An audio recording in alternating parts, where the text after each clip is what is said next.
Assalamualaikum warahmatullahi wabarakatuh. Perkenalkan, nama saya Muji Rizkia Putri, NIM 22002032. Kali ini saya akan menjelaskan sedikit tentang aliran-aliran filsafat.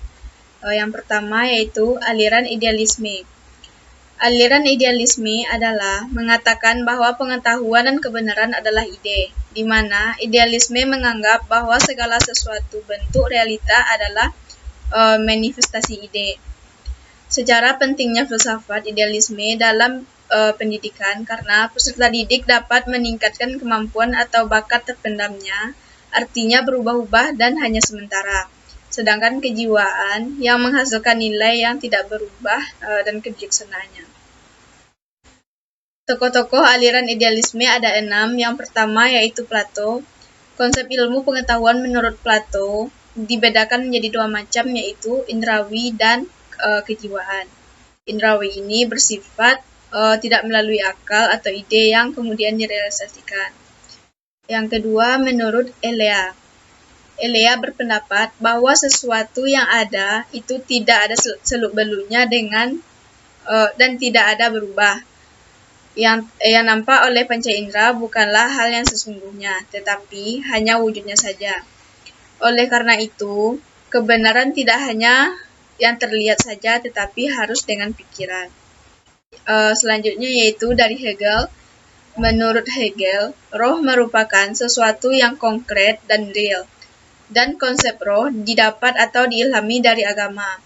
Prinsip idealisme menurut Hegel ialah bahwa semua realita harus disepadankan dengan subjek. Untuk itu, ia juga mementingkan rasio. Selanjutnya, menurut Immanuel Kant, ia mengemukakan bahwa pengalaman yang ditentukan oleh indrawi yakni berupa metafisika dan psikologi. Kant juga menentang aliran metafisika. Ia juga mengatakan bahwa indera dan akal saling bekerja sama dalam menghasilkan pengetahuan yang pasti. Selanjutnya yaitu David Hume yang berpendapat bahwa ide adalah primer sedangkan materi adalah sekunder. Jika ia mengutamakan ide daripada selainnya karena materi diciptakan oleh ide.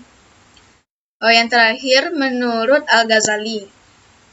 Sebenarnya Al-Ghazali lebih berpaham empirisme dalam pendidikan karena ia tidak percaya tentang pengetahuan yang diperoleh dengan akal, begitu pula pengetahuan yang dihasilkan panca indera. Tetapi ia menganut idealisme dengan meletakkan agama sebagai dasar pandangannya. Yang kedua yaitu aliran empirisme, yang mana suatu aliran yang di dalam filsafat menyatakan bahwa semua pengetahuan berasal dari pengalaman manusia. Dalam aliran ini terdapat penolakan anggapan bahwa manusia telah membawa fitrah pengetahuan dalam dirinya ketika lahir. Pada sains dan agama, pada zaman modern filsafat, sehingga dapat diasumsikan mengecilkan peranan akal. Istilah empirisme sendiri berasal dari bahasa Yunani empirin yang berarti coba-coba pengalaman. Manusia memiliki 3 hal yang menjadikan sumber pengetahuannya. Yang pertama yaitu akal pikiran atau disebut juga dengan rasionalisme. Yang kedua pengalaman disebut juga dengan empirisme. Yang terakhir yaitu iman atau intuisi atau disebut juga dengan kritisisme. Selanjutnya yaitu aliran naturalisme, yang mana salah satu aliran seni rupa yang mengedepankan keakuratan dan kemiripan objek yang digambar supaya terlihat lebih natural dan juga realistis, seperti referensinya yang ada di alam. Aliran seni yang satu ini merupakan salah satu bentuk aspirasi dari para seniman terhadap keindahan alam yang ada. Umumnya, para seniman tersebut akan mengangkat tema keindahan pemandangan yang ada di sekitar, seperti yang terjadi di pergerakan Moi Indie di Indonesia. Aliran naturalisme ini merupakan salah satu contoh bagaimana suatu aliran seni juga bisa diartikan berabad-abad setelah pergerakan awalnya muncul. Sebab walaupun pergerakan naturalisme merupakan sebuah wujud pengembangan dari realisme dan melawan romantisme. Namun, Prototipenya sudah ada sejak abad ke-17, kemudian pada tahun 1820-an. Bentuk awal dari naturalisme sudah menjadi sebuah tren dominan di dalam lukisan pemandangan, di mana sebagian besar karena pengaruh dari seniman dari Inggris yang bernama John Constable. Yang selanjutnya yaitu aliran pragmatisme, yang mana aliran ini yang bersedia menerima segala hal, asalkan hal tersebut berakibat baik atau berguna. Aliran ini mementingkan kegunaan suatu pengetahuan dan bukan kebenaran objektif dari pengetahuan. Pragmatisme akan menguji suatu pengetahuan dan akal mengetahui kebenaran pengetahuan tersebut melalui konsekuensi dari pelaksanaan pengujiannya. Dengan demikian, aliran pragmatisme tidak mau direpotkan dengan pertanyaan-pertanyaan seputar kebenaran yang bersifat metafisik. Selanjutnya yaitu aliran positivisme, yaitu aliran ini berakar dari paham ontologi yang menyatakan bahwa realitas ada dalam kenyataan yang berjalan sesuai dengan hukum alam. Upaya penelitian dalam hal ini adalah untuk mengungkapkan kebenaran realitas yang ada dan bagaimana realitas tersebut senyatanya berjalan.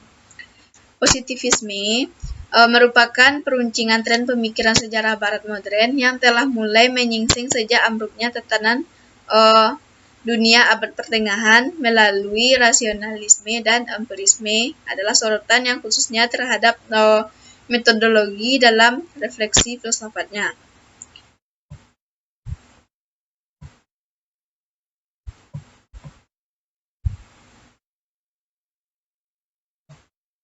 Yang terakhir yaitu aliran dualisme.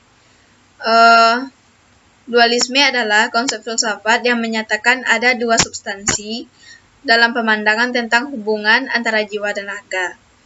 Dualisasi mengklaim bahwa fenomena mental adalah entitas non-fisik.